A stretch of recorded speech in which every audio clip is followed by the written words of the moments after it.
Masha Allah, Masha Allah, la hawla wa la quwwata illa billahil aliyyil azim. Rabbi shrah li sadri wa yassir li amri wahlul uqdatam min lisani yafqahu qawli.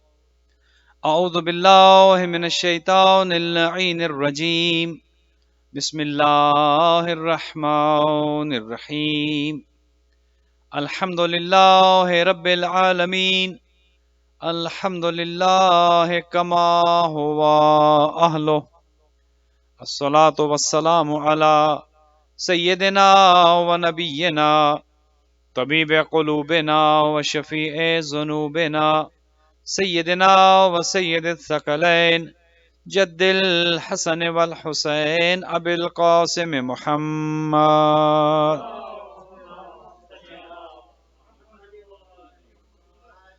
والصلاة والسلام على أهل بيته الطيبين الطاهرين المعصومين الغر الميامين المنتجبين المكرمين الذين أذهب الله عنهم الرجس وطهرهم تطهيرا.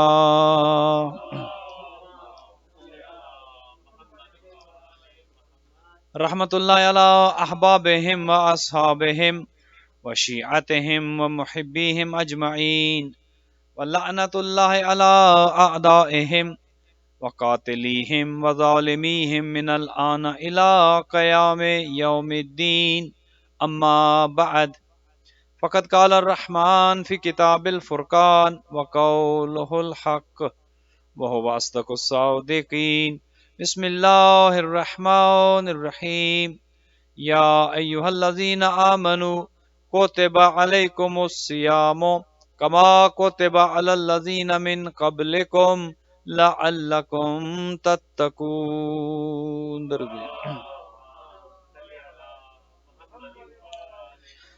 Brothers and sisters, Assalamu alaikum wa rahmatullahi wa barakatuh. As you all know that yesterday we had started this topic, the verse of Psalm, the verse of Rosa, in which Allah subhanahu wa ta'ala is addressing the believers. Ya ayyuhallazina amanu, O those who believe, O those who are believers.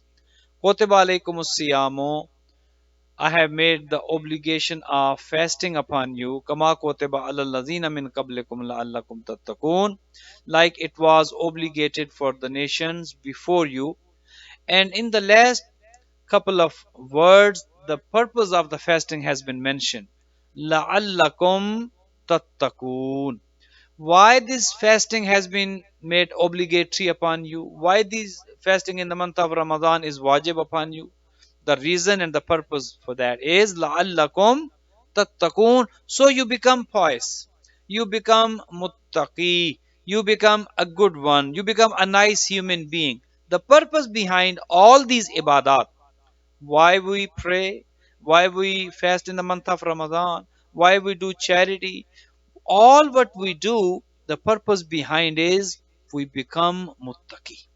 That's what Allah subhanahu wa ta'ala wants us to be muttaqi, because the success is with those who are muttaqin.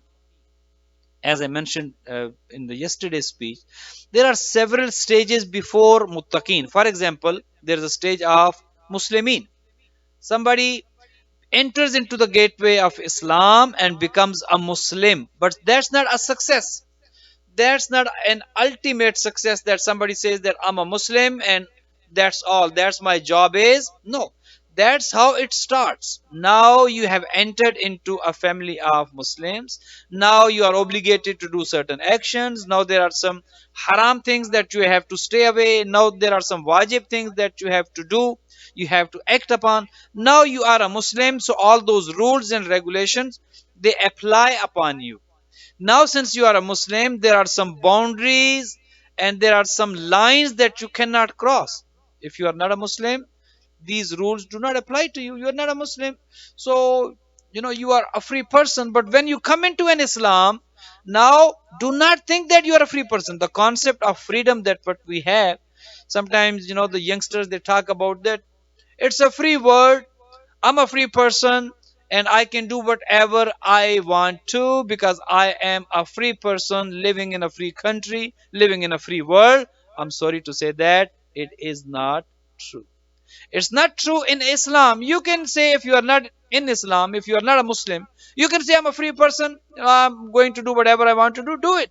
Because you have not accepted Islam as your religion. But when you enter into Islam, now you are not free.